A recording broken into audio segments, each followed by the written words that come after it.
Hello everyone, welcome back to my channel Papiya বিরিয়ান্স vlog. Good morning, কেমন আছেন আপনারা সবাই? আশা করবো সবাই খুব ভালো আছেন, সুস্থ আছেন। চলুন নতুন একটা ভিডিও নিয়ে হাজির হয়ে গেছি। আর আজকে পুজোর শুরুতেই আমি কিছু আমার ধূপকাঠির কালেকশন দেখাবো। ধূপকাঠি বলুন, ধূপবাতি বলুন, এইগুলো তো আমি কি কি ইউজ করি এখন আপাতত সেইগুলো আপনাদেরকে দেখাবো। তো এটা হচ্ছে একটা বক্স, যেখানে 11 পিস মতো এরকম বক্স আছে একটা পুরো বক্সের মধ্যে। আর এটা পিওর চন্দনের সেন্ট। এটা হচ্ছে ধূপবাতি, এখানে 10টা করে আছে স্টিক। আর এগুলো সিঙ্গেলেও 10 টাকা করে কিনতে পাওয়া যায়, মানে এই বক্সটা একটা করে বক্স সিঙ্গেলে 10 টাকায় কিনতে পাওয়া যায়। আর এটা একটা পুরো বক্স, এটা হচ্ছে 110 টাকা দাম নাই, মানে 1 টাকা করে দাম পড়ছে প্রত্যেকটা ধূপবাতির। আর এই ধূপবাতির বক্সটা কিনলে যে দামই পড়ে, সিঙ্গেল কিনলেও সেই একই দাম পড়ে। এমন নয় যে একটা পুরো বক্স কিনলে একটু লাভ পাওয়া যাবে, কিন্তু তা নয়, সেই গড়ে দামটা একই পড়ে। আর এই সাদা রঙের যে ধূপবাতিটা দেখালাম, ওটা তো একটারই 50 টাকা দাম, কিন্তু গন্ধ খুবই সুন্দর। আর ওটারই লম্বাটা হচ্ছে স্টিক ফর্মে, ওটার তো গন্ধটা খুবই সুন্দর। আর এই যেটা দেখলেন, এটা হচ্ছে বেল ফুলের। আমি আগেও একটা ব্যবহার করেছি গোলাপ ফুলের, সেটা শেষ হয়ে গেছে। ওটাও খুব সুন্দর সেন্ট, ওটা 60 টাকা করে নেয়, 15 পিস মতো থাকে, যেটা ওই গোল ঢাকনা লাগানো কোটোটা। আর এইটা হচ্ছে স্টিক ধূপকাঠি, এটা 120 টাকা মতো দাম নেয়, এখানে 4টে করে থাকে। আমি দুটো শেষ হয়ে গেছে মোটামুটি, আর দুটো চলছে। এটাও খুব সুন্দর। আজকে আবার নিয়ে এসেছি হচ্ছে কাঁচা ধূপকাঠি, মানে ধূপবাতি আর কি। এটা আমি ব্যবহার করে আজকে দেখব কেমন। এটা দুটো ফ্লেভারে আছে। তো এই যে কাঁচা, এটা 20 টাকা করে প্যাকেট নিয়েছে, আর 5টা করে এরকম করে জয়েন্ট হয়ে আছে, 20টা করে ধূপবাতি আছে। আর এটা পুরো একদম কাঁচা।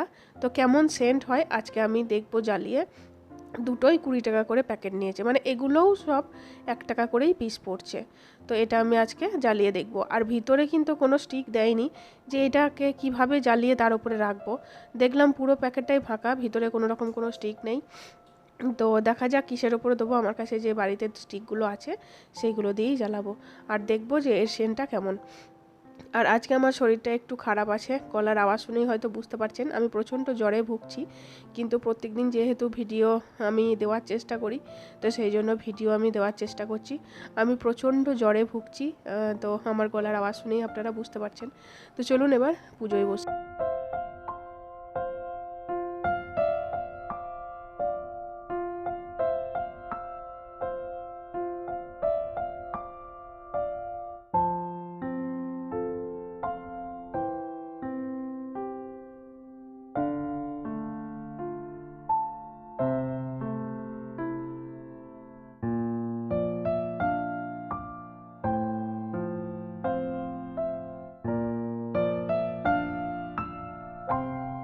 আমি গোপালদেরকে স্নান করে নিলাম, তারপরে বিছানাটাকেও ঝেড়ে নিলাম।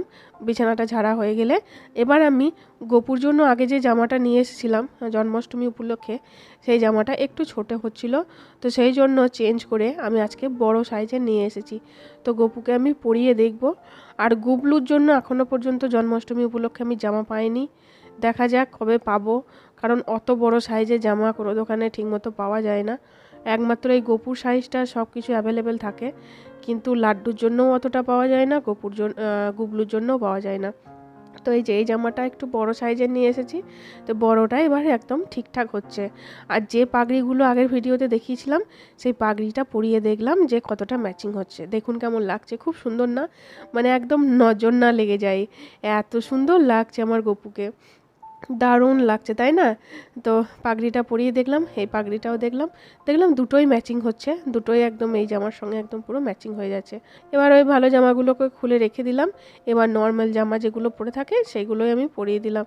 আর এবার আমি চুলটা পরিয়ে পাগড়িটা পরিয়ে গোপুর দোলনায় গপুকে বসিয়ে দিলাম।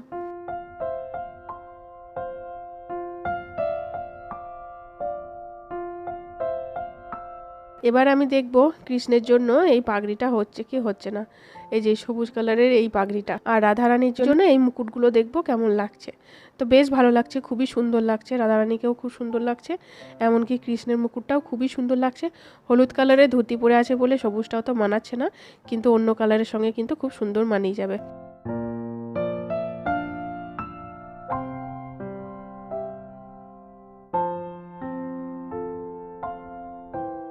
চলুন এবার আমি পুজোটা করে নিই, আর এরই মধ্যে কিছু কমেন্টগুলো পড়ি।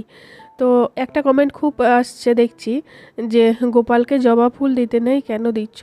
তো এই নিয়ে আমি আগেও অনেক ভিডিও বানিয়েছি। দেখুন আমি আর ডিটেলসে যাচ্ছি না, তবে একটাই কথাই বলি, যেই কৃষ্ণ সেই কালী, তাহলে কেন কৃষ্ণ ঠাকুরকে জবা ফুল দেওয়া যাবে না?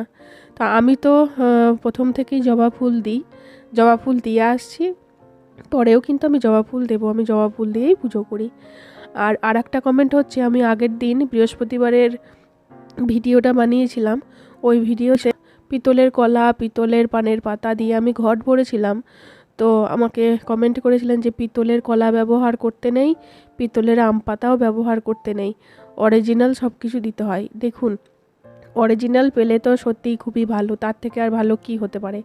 কিন্তু এখন নিত্য প্রয়োজনের জন্য সব কিছুই পিতলের ব্যবহার করা হয়। এখন আম্রপল্লব থেকে শুরু করে পান পাতা, কলা, তুলসী পাতা, বেল পাতা সবই কিন্তু পিতলের ব্যবহার করা যায়, এটা ব্যবহার না করার কিছু নেই। আমরা নিত্য প্রয়োজনের ক্ষেত্রে, নিত্য পুজোর ক্ষেত্রে কিন্তু ব্যবহার করে। তো আজকে আর বেশি কমেন্ট পড়লাম না, কারণ আমার শরীরটা প্রচণ্ড খারাপ, মানে কথা বলার ক্ষমতাটুকু পর্যন্ত নেই। কিন্তু আমি চেষ্টা করলাম আজকে ভিডিওটা দেবার। এই ভিডিওটা আমার শ্যুট হয়েছিল, সেই জন্য আমি ভিডিওটা দিতে পারলাম। তো এই ছিল আজকের ভিডিও, কেমন লাগলো অবশ্যই বলবেন। যদি কিছু ভালো লেগে থাকে তাহলে প্লিজ লাইক, কমেন্ট, শেয়ার করতে ভুলবেন না। চ্যানেলটা অবশ্যই সাবস্ক্রাইব আর এর পরের ভিডিওগুলো সব ফলো করবে, কারণ সামনে আসছে জন্মাষ্টমী উপলক্ষে যে ভিডিওগুলো বানাবো সেগুলো আশা করব আপনাদের খুব সুন্দর লাগবে। তো চলুন তাহলে আজকের মতো আসি, আবার দেখা হচ্ছে পরের ভিডিওতে। ততক্ষণের জন্য সবাই সুস্থ থাকবেন, ভালো থাকবেন, টাটা।